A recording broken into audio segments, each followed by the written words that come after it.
Welcome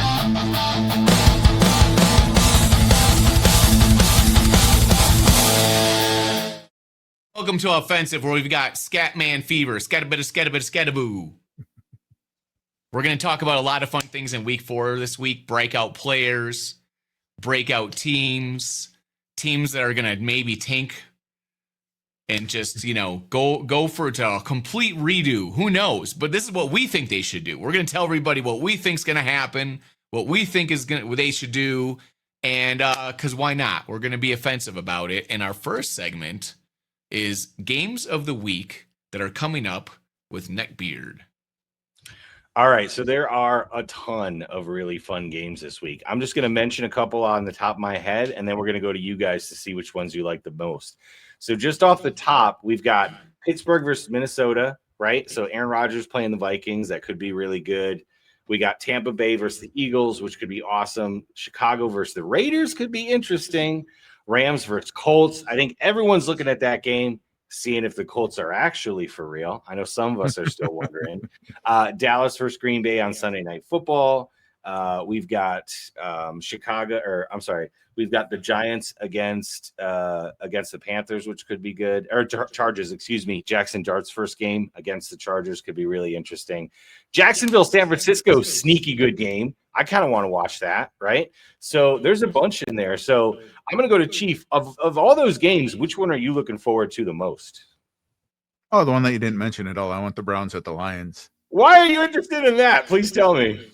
I want to see that Browns defensive line go against that Lions run game.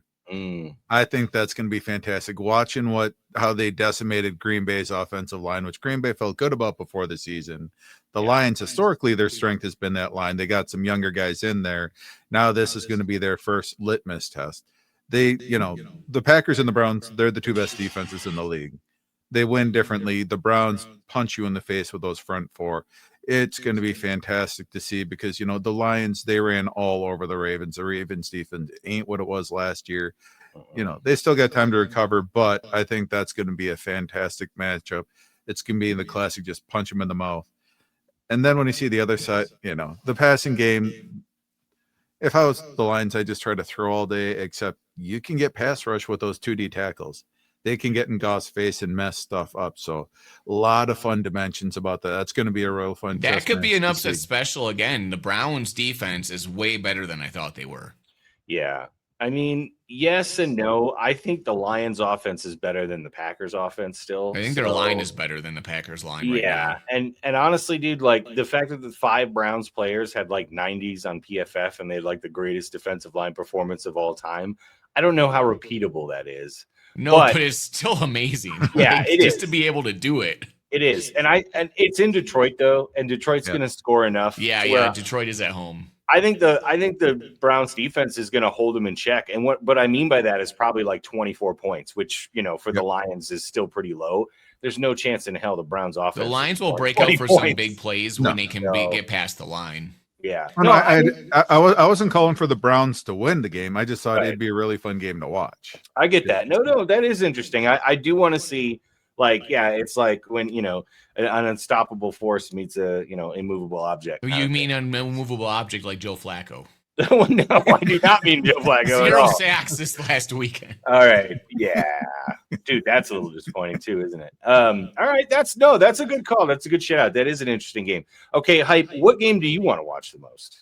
So the big game that I'm looking at is Philadelphia and Tampa Bay. I want to know who in the NFC is legit. Is Tampa Bay actually? Tampa Bay is always an under the radar team that people want to hype up and be like, oh, they're so good, but they're kind of really not. You know what I mean? Like, how good are they really? They look kind of good. They have a lot of kind of similar to what happens with the Packers a lot. They have a lot of players everywhere that are exciting. Good running back, good wide receivers or whatever, right? I don't know how good the Tampa Bay's world defense is, so this will be a good test. Right now, this weekend is the end of the first kind of like quarter of the season or whatever, right? Like ish, game 4 of the season. Buys are going to be next week, so I think we're going to find a way more about Tampa Bay, Philadelphia, and these teams. Are they contenders or pretenders? Are the Eagles the best team in the NFC? So far, they're kind of ish. Them and the Lions look really good. The Packers look good, but we just don't know really yet until they have to play more good teams. That's really what's going to tell the tale What just like when the Packers played against the Browns and they played a good defense, like a defense that played way better than other teams, they finally had a test and they failed it. So now, like, these are going to happen more with these teams that are undefeated or doing well. They're going to have like issues come up that they have to overcome, and we'll see. Like, Philadelphia won the game the last second by blocking a field goal and then running it back right in the game against the Rams. And can they keep that up? Can they keep winning games? Maybe they'll be like the how the Chiefs did last year. The Chiefs kept winning these games like last minute all the time. That might be the Eagles this year, right? And just make it to the Super Bowl off pure like willpower to win or luck or whatever, right?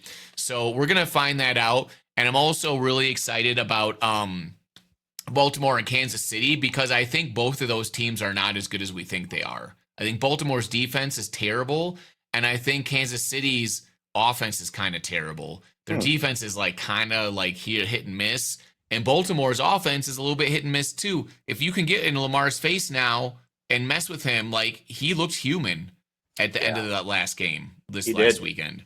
All right, no, I like that game. I definitely, dude. Tampa Bay is sneaky. They just win games kind of ugly. Eagles win games kind of ugly. Someone's gonna win ugly today. What's our fun weekly tracker that we've been talking about for the last 2 weeks? Baker for MVP, baby. That's right now, just for S&G, I think it'd be funny. Right now, BetMGM has him plus 2,000. Why Put not just throw some money down? Yeah. This would be the game. His odds, if he wins this game, Mike Evans is already declared out. It's Friday. Yeah.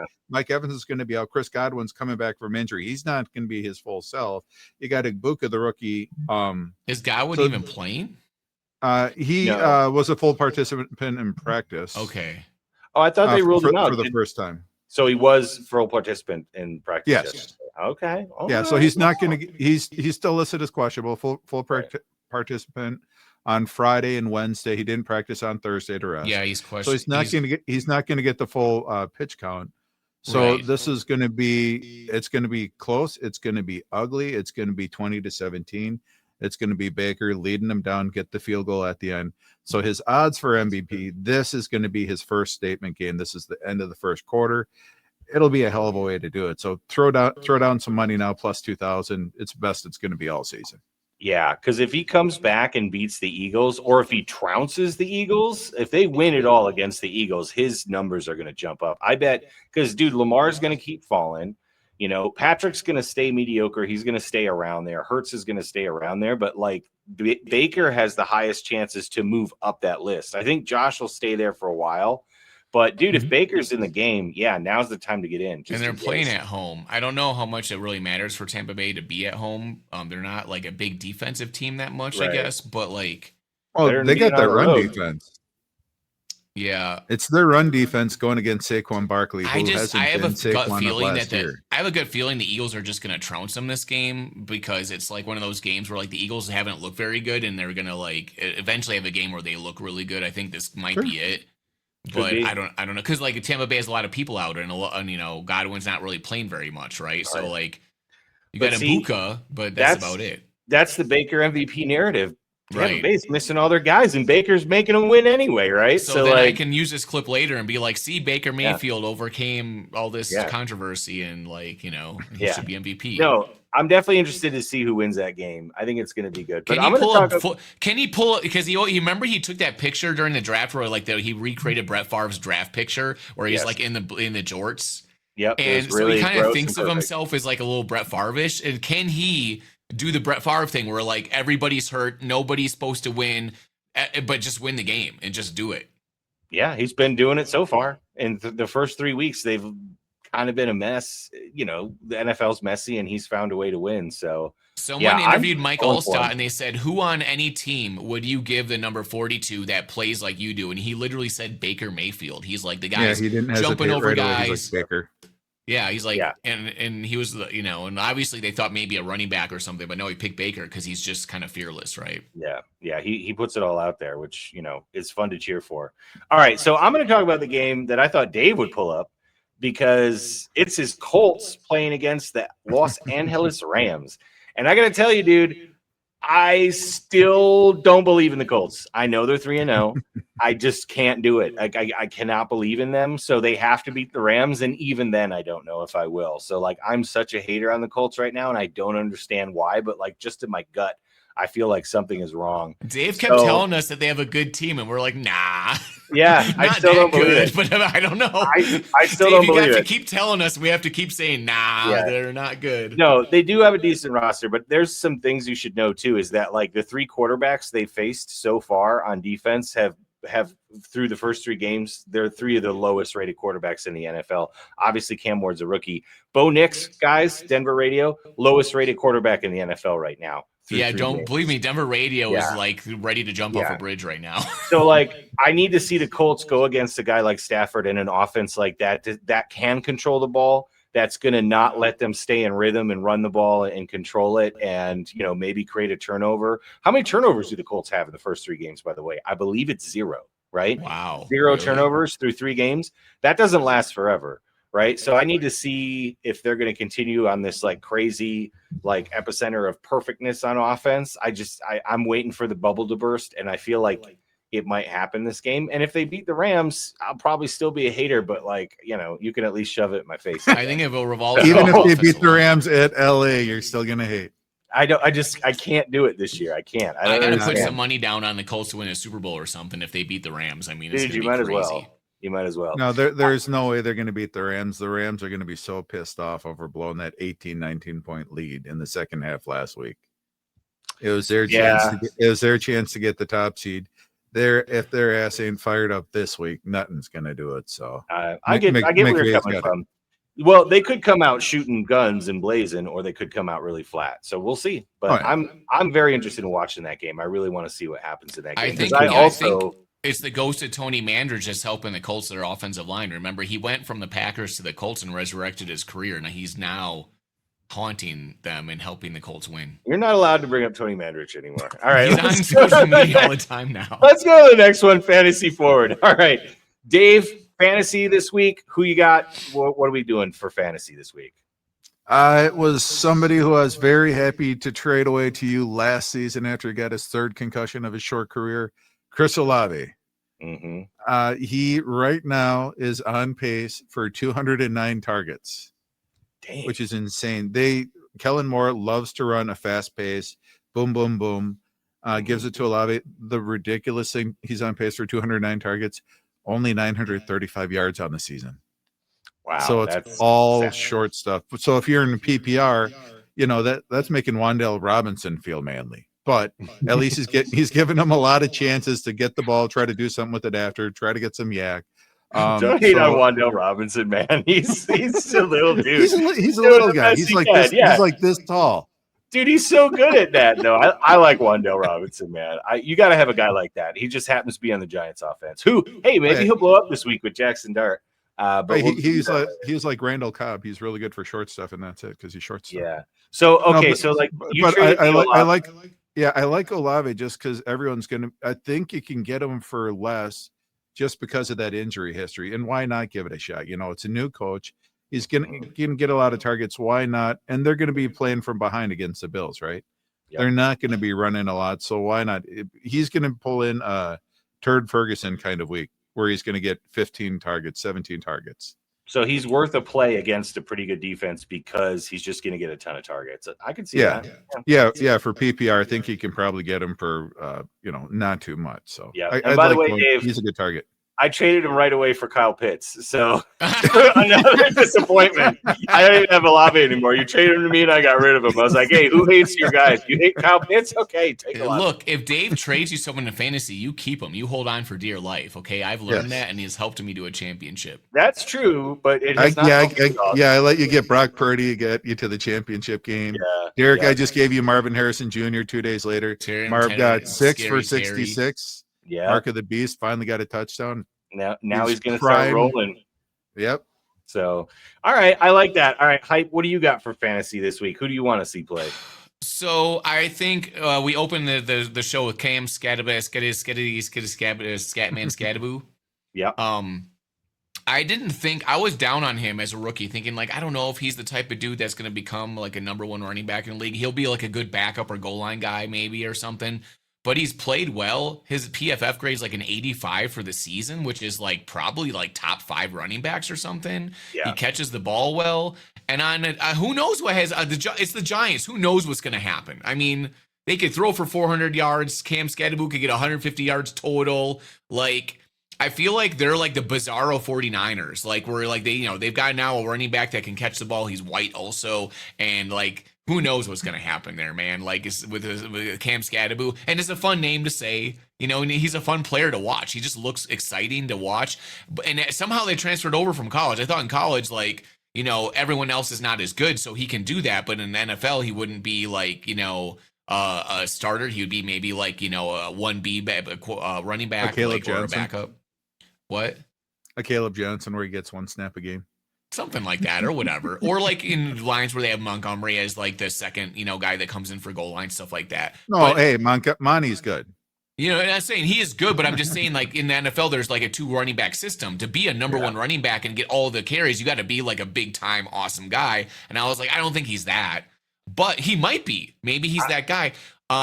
So that's somebody, obviously, like, he did well, so it might be hard to pick him up off the waiver wire. He might be gone already, but he was on the waiver wire for a lot of leagues recently. And then if you want to, try to go for a Matthew Golden this week, or if you're not sure to start him or not, or you want to trade for him, this is probably the week to do it, because he might have a lot of opportunities and a lot of yards against the worst defense in the history of the league. So, this is probably a game where he could go off and like, or maybe he could be good trade bait after that game if you want to, get rid of him or something like that, because he's on a team where there's just like 18 wide receivers, right? Yeah. So I like that, because Green Bay being without 3 offensive linemen this week, Dallas, their pass rush isn't that scary, but if you have 3 offensive linemen, I don't think you're going to try to run as hard.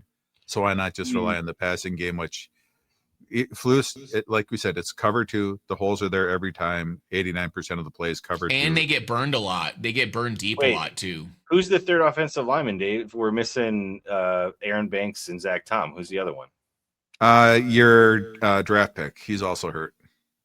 Belton. Oh, yeah, Belton. So that's right. I remember. You have 2 starters, and Belton are both out for this week. So well, Jordan Morgan better freaking play well this week, because he better take a lot of steroid injections or something to play better this week, or whatever he needs to do. He's more of a finesse guy, and that Browns line is just mean and strong. They're powerful, yeah. And like, it's a bad matchup for him, and he doesn't play right tackle. That's like the one position he didn't play before. So like, I kind of give him a pass.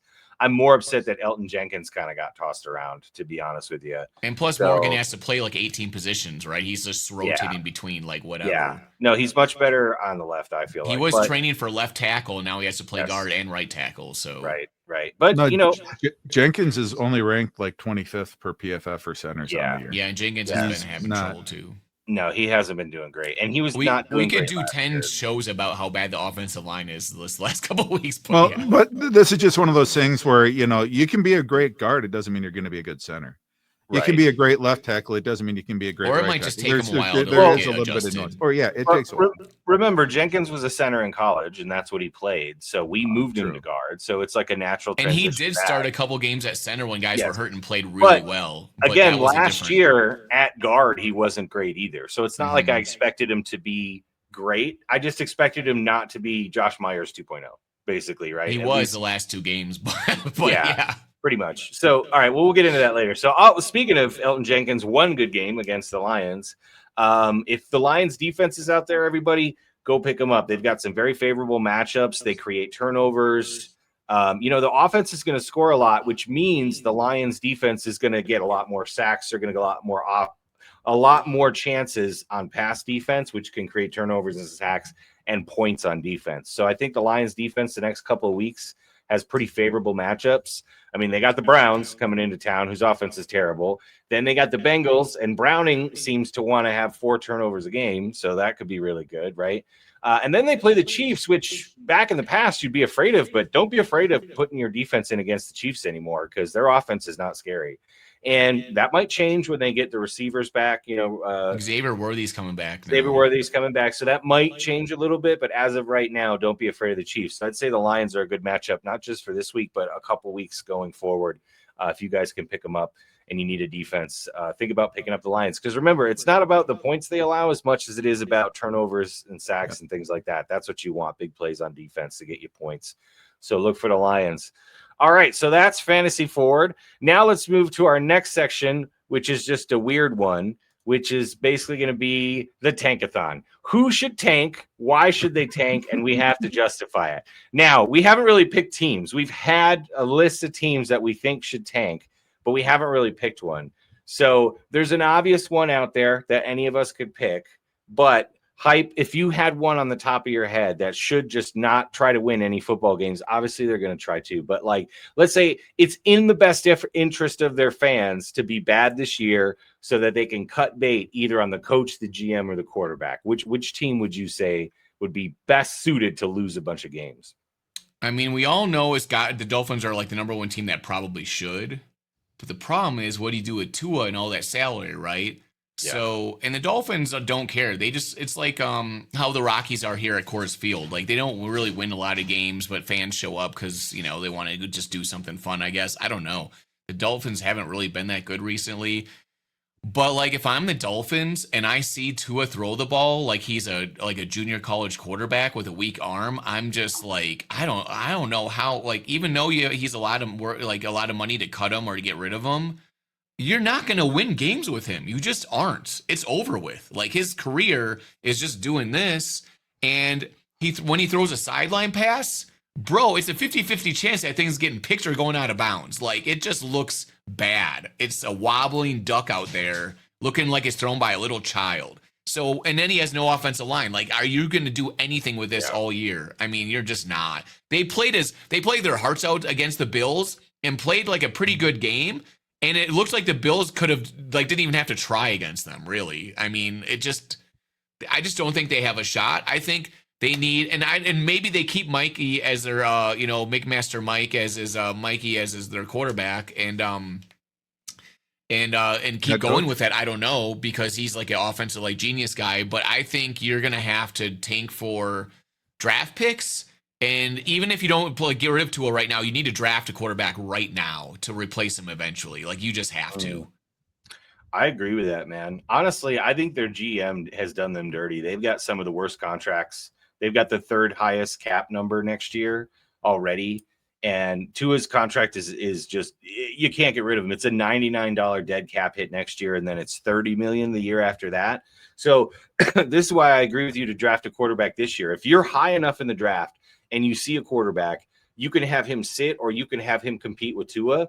And then by the time Tua's $30 million cap hit is there, it might be worth it to trade him or get rid of him. Yeah, it might be. And the cap's going to go up. So that might feel like it's not as strong of a hit. But, dude, just the fact that the Dolphins have no offensive line. And let's remember, Tua was healthy last year. But every year before that, Tua got hurt, right? For the most part. He's got a pretty bad injury history. So a lot of people were surprised that they signed him to this contract with all this guaranteed money. Yeah, it was kind of surprising. I was surprised. I understand, because he is, when he's good, a pretty decent quarterback, but I think they're paying for it now, because I think Mike McDaniel's his biggest supporter. He always says such nice things about him, so he probably pushed them to keep him on the team and say, I can figure this out or whatever. He always says, this is the quarterback I want for my system. He's great at crossing routes, but his out, like, anything to the sidelines or deep, like, it's over. It's toast. Like, his career's done. Yeah, it's just too slow. He's too slow. He's too slow to get the ball where he wants it to go. And if he doesn't have a full, complete windup with his throw, even if he does, it's a duck half the time. It just doesn't look good. Like, he might be injured. It's terrible. He might be injured because, dude, even he's gotta be or something. I'm never saying Tua was great, but he led the league in passing yards one year. Okay, so like, he can complete passes. He has a very high completion rate. He's not gonna, Joe Burrow you or Jordan Love, a 50-yard TD down the field. But, like, he can matriculate down the field. He can the mid passing game over the middle of the field. He can do that. Always been very accurate. And this year, it just seems like he doesn't know where he's going with the football, or when he does, it just isn't going where he wants it to go. That doesn't seem normal. Like, maybe he's hurt. I don't know. But man, the Dolphins are an absolute dumpster fire right now. That contract is the thing that makes it very tough for me. Because everything's based off of Tankathon, my favorite website after week 6 for the entire because he's the Bears fan in Chicago. Yes, right, exactly. Yeah. So they do a great job of tracking who they predict, where the draft is going to be, and they also have fantastic videos out there for the draft picks, for potential for the next year. So I love it. Do a lot of research on there. But when you think about Tua being tied to that for the next, you can't cut him until 27. If you want, if you tank everything, you need a new GM, you need a new head coach, and you're telling them, oh, you're stuck with Tua. Are you really going to get a great head coach or a great offensive mind with them knowing that you're handcuffed to Tua for the next 2 years? Yeah, that's a good point. I wonder if McDaniels will be gone. I mean, unless the Dolphins go like 4-13, right? Let's say the Dolphins win 6 or 7 games. I kind of agree with you, Dave. Unless there's a great candidate out there, maybe you just ride McDaniel and Tua one more year before you fully cut bait. Because who's going to want to take that over with the terrible cap situation? Can't get rid of your quarterback. I mean, there's somebody that'll do it, but unless you just want to really tank and just put an interim coach, like harrow somebody on staff and just put them interim, and then just. Well, ask Jerry who his second candidate was for head coaches last year. Oh, who was it? I don't know. Who was it? Oh no, just because Jerry, like everyone else, took jobs everywhere else, and nobody wanted to go to Dallas. Yeah, exactly. But Jerry had the plan all along, and it's just like it's going to be that sort of a scenario where, you're not going to get a good head coach. It's a terrible situation. Nobody really wants to go there, and unfortunately, Mike McDaniels, you're a fantastic run coordinator. He has some really interesting schemes. It's been kind of limited with Tua just because you can only do a 3-step drop because you got to get rid of it because of that line. You can't be creative anymore. So every route that you run is short, which kneecaps having a Waddle and a Tyreek Hill. So there's it's not a good situation. Getting good draft picks and everything else, you're just not going to be able to build that team. It's going to be a 3-4 year project. And I think they got to be willing to try to get a younger coach, a younger GM, just take a shot on someone and just ride it out for 4 years. It's going to be ugly for 2 years. McDaniel is young though. He's like one of the youngest coaches in the NFL. Yeah. So, but does his personality lead men through tough situations? Sarcastic comments. Yeah, is that not really? Has there ever been a Dolphins coach that does that? Like, I don't know. It's Miami. Have you seen the before and after pictures of when McDaniel showed up there? Like, he literally went from like your IT guy to like working for Tony Soprano. Do you know what I mean? So like Miami will do that to you. So like, I don't know if you have to have a personality bigger than Miami, but it hasn't worked for 25 years since Shula left, right? So, maybe it's not just him. I don't know. I just love Mike McDaniel so much. I don't want to see him go. He's just so funny. All right. Yeah, all right. But if he leaves, he's going to go right to the Packers and become the super assistant to the offensive I fucking hope so. God, I hope so. If it's definitely happening. I'm gonna email him and ask him for a job if he goes to the Packers. But all right, so let's go to my team. Okay, so wait, no, Dave, you didn't get to go yet. Sorry. So Doug's got the Dolphins. Dave, who's your tankathon guest? Who you bringing to tankathon this year? Who would I want to tank? I'm looking at all the teams at 0-3, and then 1-2. I would kind of go with. Oh goodness. I'm just trying to look to see. I'm looking at draft picks too, because they're not going to do it. Houston has some fantastic draft picks, but there's no way with that defense, with that head coach, they're not going to be in a tanking mood. Even though that would really help. They have a very wonderful set of draft picks next year from other teams as well. Yes, and they've got they can go get some tackle offensive linemen. Yeah, just that Tennessee, they went out and they got some offensive linemen. They need to get some more wide receivers. Alec Manura. Oh, goodness. You want to know something? Screw it. Cincinnati. Ooh, I like it. Tell me why. They're 2-1. Mm-hmm. But you're not going to get Joe Burrow back. You can, if you tank, then that gives you a better chance to get better offensive linemen, which is what you guys need. You have the questions at defense. I really do like that edge rusher that they got in the draft in the first round this year. Maybe they can work something with Hendrickson out, maybe not. But right now, fix that offensive line. Take care of your quarterback. He is worth every penny that you get. And without him, you're going to see what happens to the offense. This week, they're going to be playing against the Denver Broncos. And last year, or the last couple of times, Jamar Chase versus Patrick Surtain, 44 times in man coverage, because the Broncos use man coverage 43%. in the last 44 times in coverage, Jamar Chase has had 3 catches for 27 yards on 6 targets. So now you have a backup quarterback. You're going to see, okay, you have this one of the most electric wide receivers in the league, and he isn't going to be able to do much against it. Granted, nobody else really has a Patrick Surtain, but you're going to see he can't do it on his own. He can't do it with a mediocre quarterback. Do what you can to protect him, T. Higgins, and your quarterback. And it'll help Chase Brown too. The rushing attack is just pure garbage right now because they don't have any holes or nothing. They need to tank. They need to get the better offensive line. Just consolidate that. And, worry about defense later, but just. Right.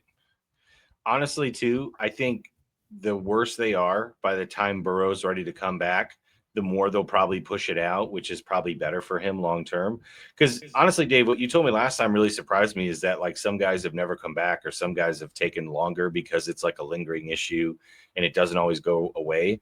Like, I mean, look at what happened to Deion Sanders. His turf toe made him so he had to like cut his toes off or something. Yeah. So like, if I'm the Bengals, do I really want to risk Joe Burrow coming back to maybe make the playoffs or maybe finish with 8 or 9 wins again and lose him potentially forever for his career? Or do I want to maybe just let him sit this out for a good long while, get a better draft pick, get a tackle, get a guard? Because they've actually got a ton of cap space next year too. Even with those big contracts to the big 3, Higgins and Chase and Burrow, they've actually got a good amount of cap space next year. Some of these offensive linemen are coming off the books.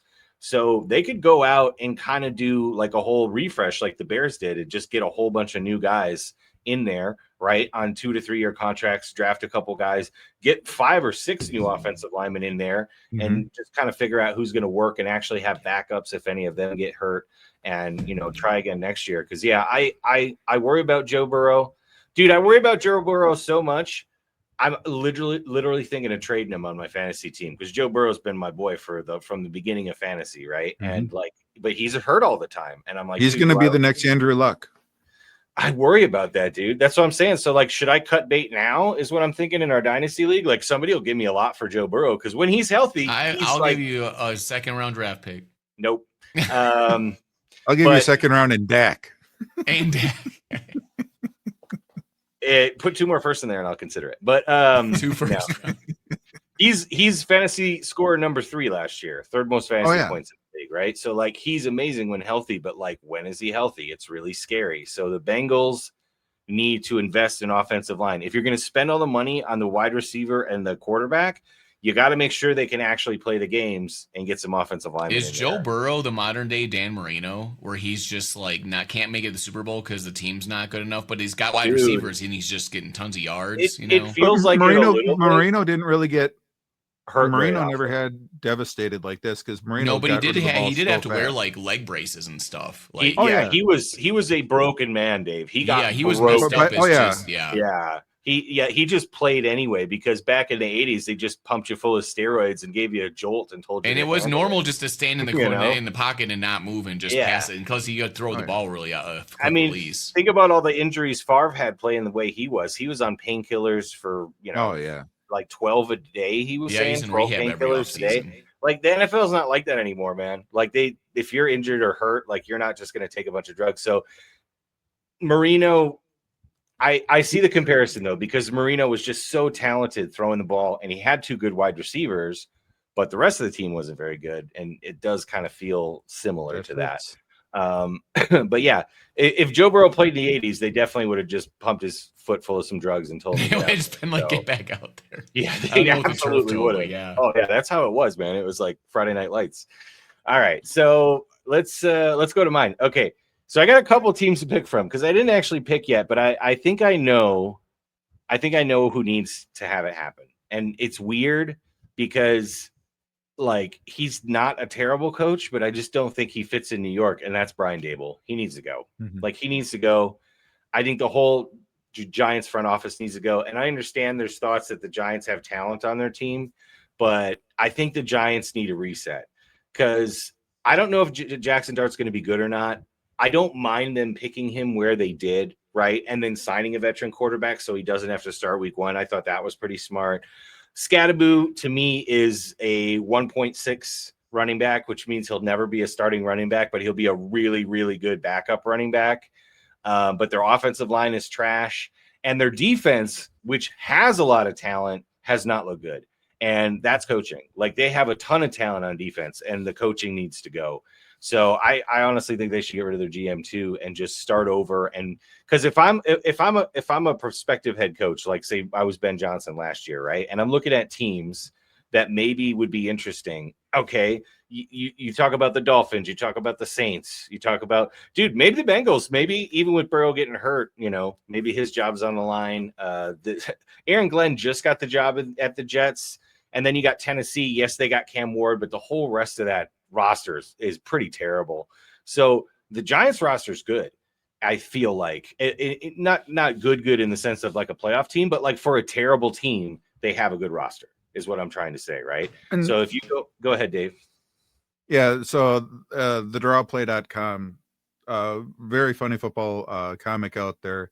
He discussed it this week. He's a Giants fan. And he discusses, he's just like, he was a big proponent of firing Shane, firing Dable, get clear house. And then, he looked around. He's like, God damn, we do have talent. Nobody questions the talent.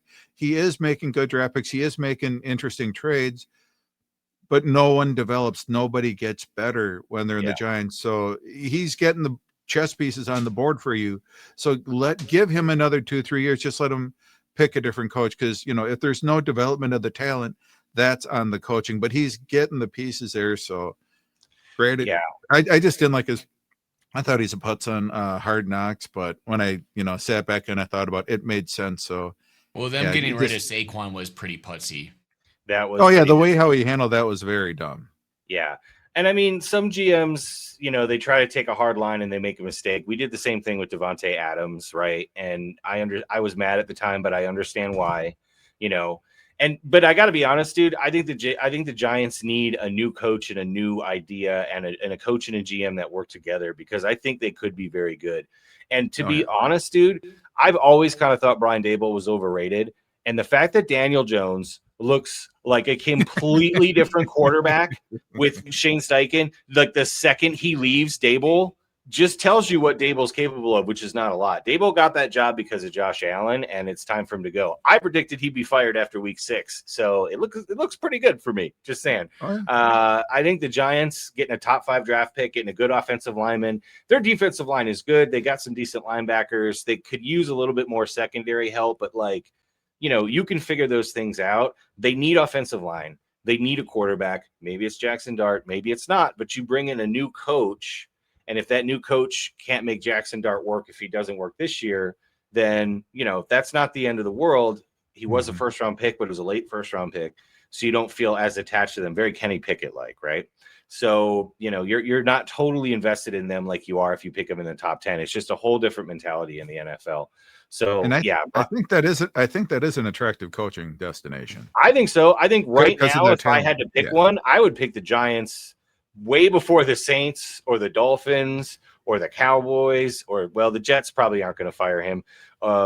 Maybe the Bengals if Zach loses his job, but I doubt it. Definitely not Tennessee. That's just a mess. I think the Giants this offseason, depending on who they hire or depending on when Daboll gets fired, might be the best destination for a new coach and potentially a new GM. So we'll see. Yeah. I have a Studley defensive line. I get Malik Neighbors and Scadaboo, and that's all sorts of good pieces to work with there. So and I definitely think the Eagles are starting to lose some of their guys to age and things like that, and they're still going to be good, but like their Super Bowl window is going to start to crescendo, I feel like, right?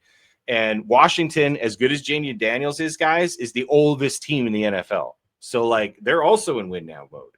So, and Dallas is an absolute mess. So, if you look at the Giants and you say, hey, I get 2 years to build this team while the Eagles are probably doing this and the Commanders are probably doing this and the Cowboys are doing this, maybe if I build some stability, I can take that division. I think the division is for the taking in 2 years. That's just kind of thinking ahead. But all right, so let's talk about another team in that division, the Dallas Cowboys, who are playing the Green Bay Packers. I got one question for you guys on this game.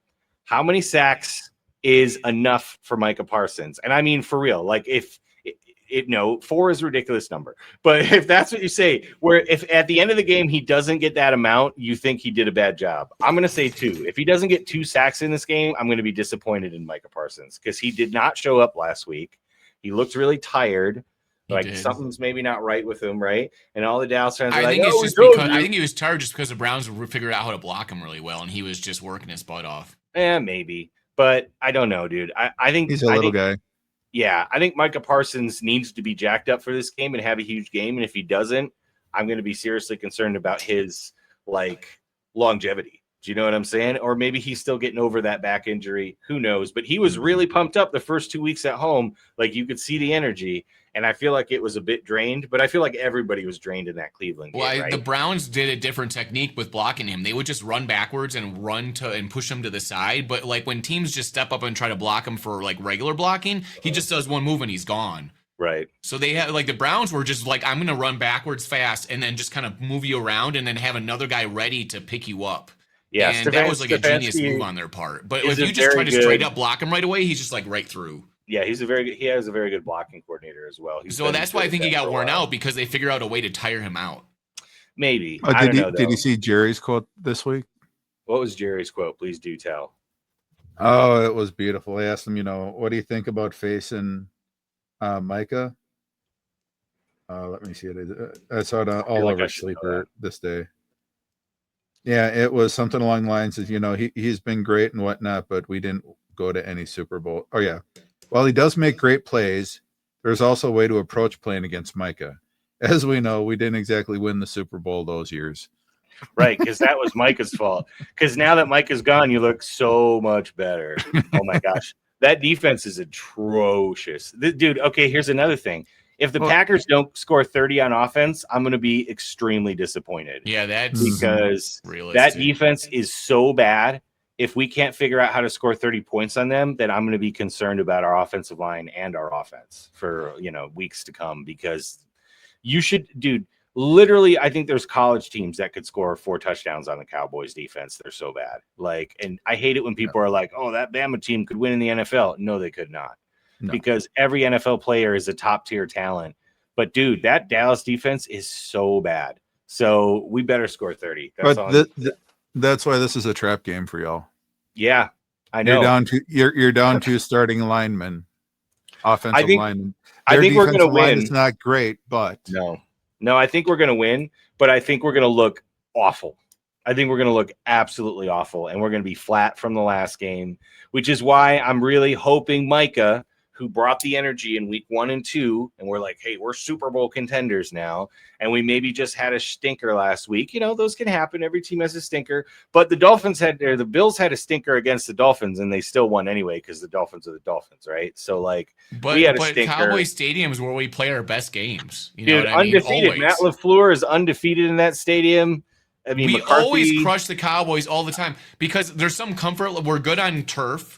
We're like a fast team. We're like the Rams, on turf. That's what our team's built to do, even though we're on grass in Lambeau.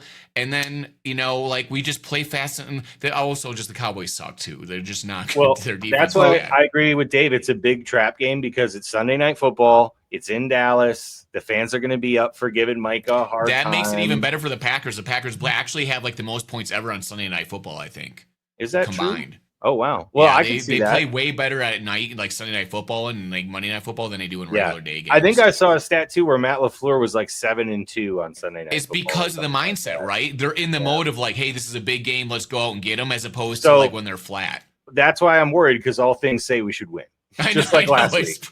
Just like last week. Do you know what I mean? Everything says we should go in and win by 4 touchdowns, which I think we're going to win 24-21. But the difference is they don't have a defensive line that's scary. That's really what makes us bad on offense. If we can block your defensive line decently, well, we're fine. And Dave will know this. The offensive line works as a unit. Zach Tom practiced all week, and then the first play he's gone, right? Yeah. That kind of throws a wrench into everything you did for the whole week. And yes, he has a backup that comes in, but it resets everything because then there's another injury. Belton came in and then he got hurt, right? And so it's whoa. So, so the offensive line was a mess last week. Now that we know these guys are out, as shitty as that is, it's hey, here's our starters. Here's who's playing what position all week. Here's how it's going to go. So I feel like the offensive line is going to do better, not just because the Cowboys suck, but because they're actually going to know what positions they're playing and hopefully. But Dave does have a point. Injuries. Like Tucker Kraft might be our right tackle at one point in the game because there's so many injuries on the offensive line. Like there's just a lot of people hurt. Well, all the backups are hurt. It's a good thing we got, these guys in the draft, game against the Browns. Rasheed Walker had his helmet messed up, so he had to go to the sideline and take like 2 plays to get it fixed. And at the time, the 5 offensive linemen in the game were the only ones we had on the roster. That's fun. If any of them had gotten hurt or anything happened, we'd have to put Tucker Kraft at center. And that's another reason why we know Zach Tom is out, so we can use that roster position, right? We can bring somebody. They did trade for some other guy and put him, bring him up to the roster. Dude, don't remember we traded for that guy from the Eagles that didn't play at all really last week. Yeah, he played in the first game, but not much after that. So I feel like he might actually get the start at right tackle, and then because he might we're also missing Brooks, is Morgan will play left guard where he's more comfortable, right? Yeah, at least that's kind of what I'm hoping. And whatever. Yeah, everyone's hurt. I feel like the offensive line will kind of reset this week, and they'll be better. They're not. I just hope the Packers practice their goddamn screen passes and stuff because Jordan Love couldn't hit one the entire game against the Browns. Yeah, but that was also our scheme was a little messed up. There were so many wide open guys in the Giants Cowboys game, in the Bears Cowboys game. The Cowboys can't cover anybody. Yeah, there's always open dudes. They can't cover anybody deep. So Jordan Love is good at throwing deep. We better throw 10 deep balls. He's going to throw some deep ones to Matthew Golden. And Matthew Golden's back home in Texas, baby. So Matthew Golden better get a touchdown this week too. So my final score prediction, though, as sad as it is 24-22 Packers. That's it.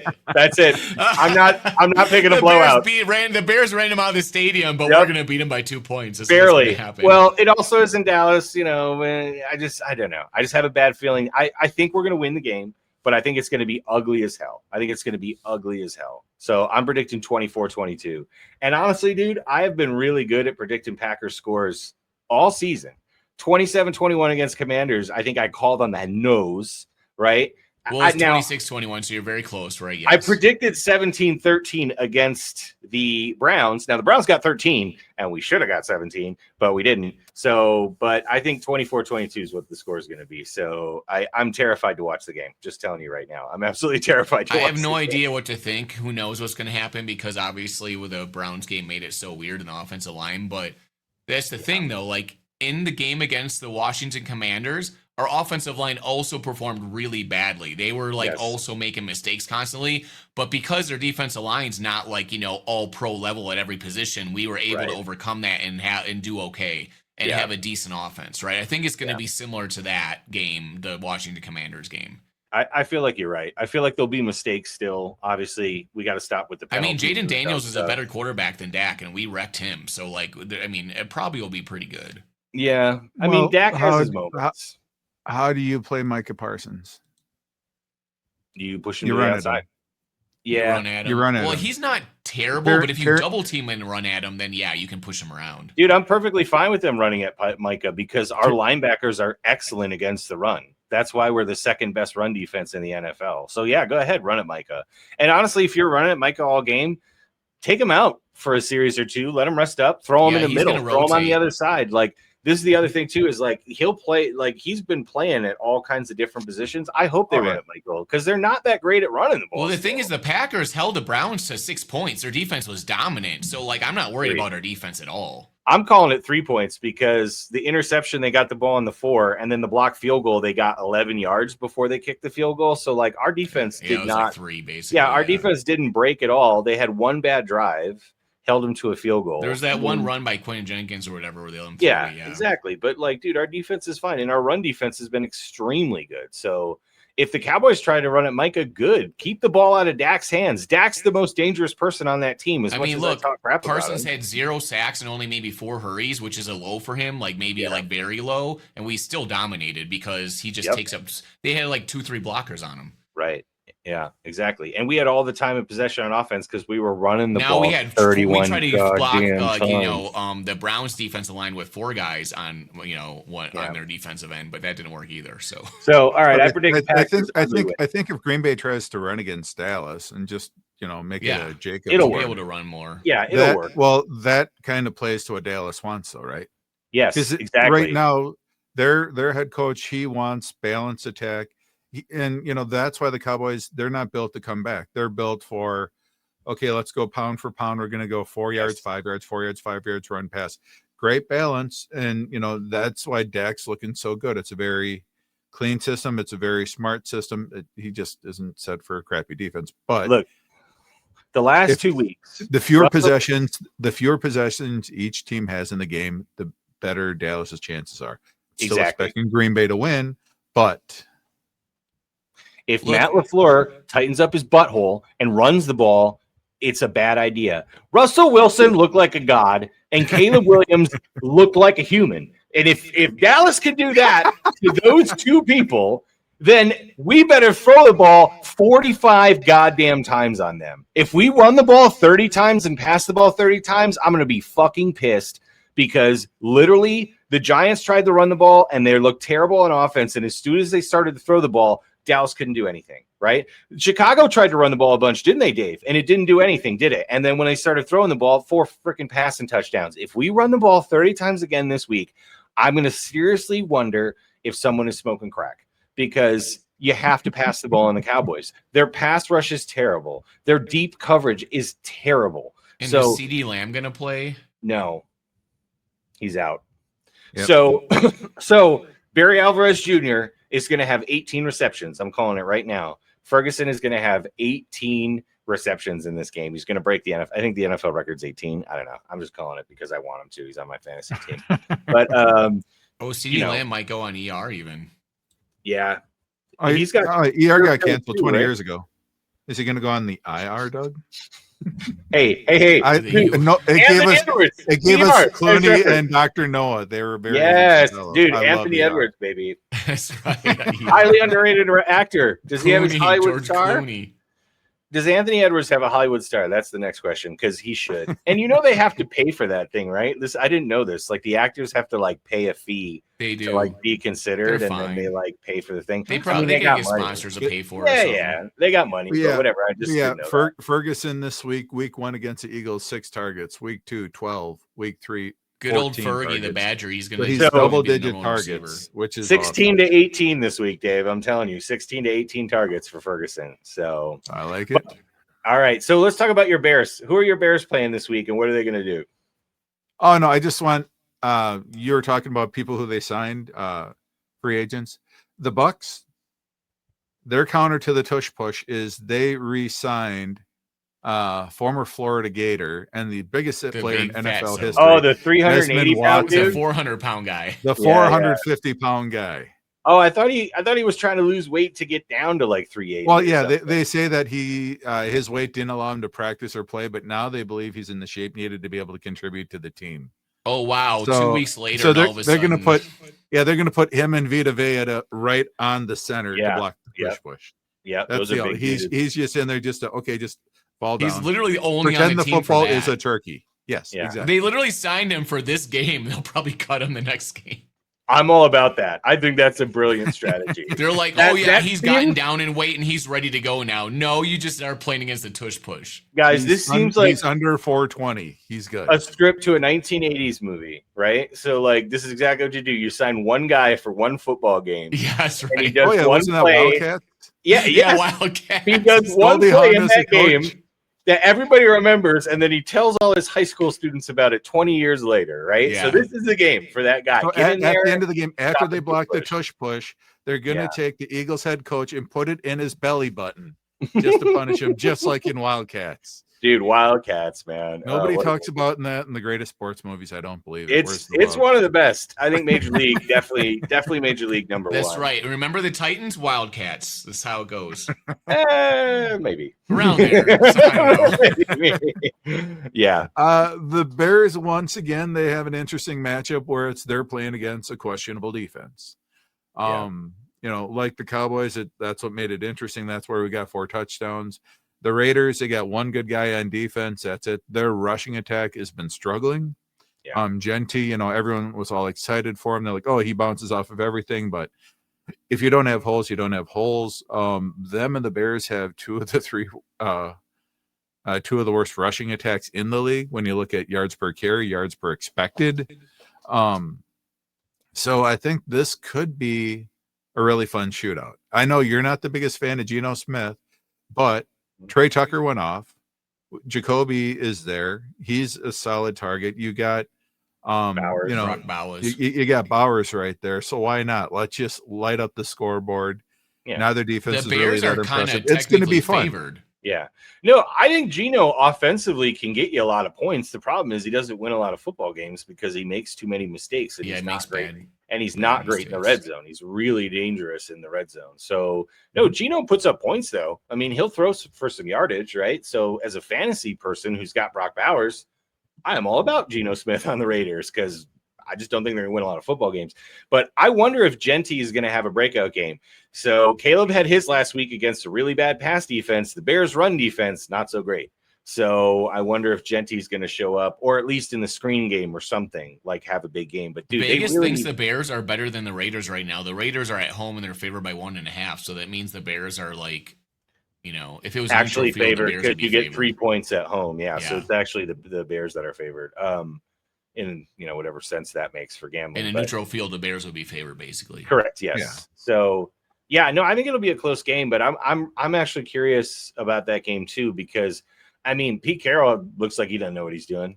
You know what I mean? Still, the Raiders defense is still bad, and they did really good with those draft picks, like we said, but that takes a while. It could be to the end of the year where some of these guys show up, and the guys that they kind of expected to, like Jack Beck and Besher, however you say it, and Genty, have been pretty non-existent so far. So they need a rookie to step up this week, and one of those guys need to show up and show out. So hopefully it happens and the Bears lose, but it'll be a good game. It'll be worth a watch at least. I feel like.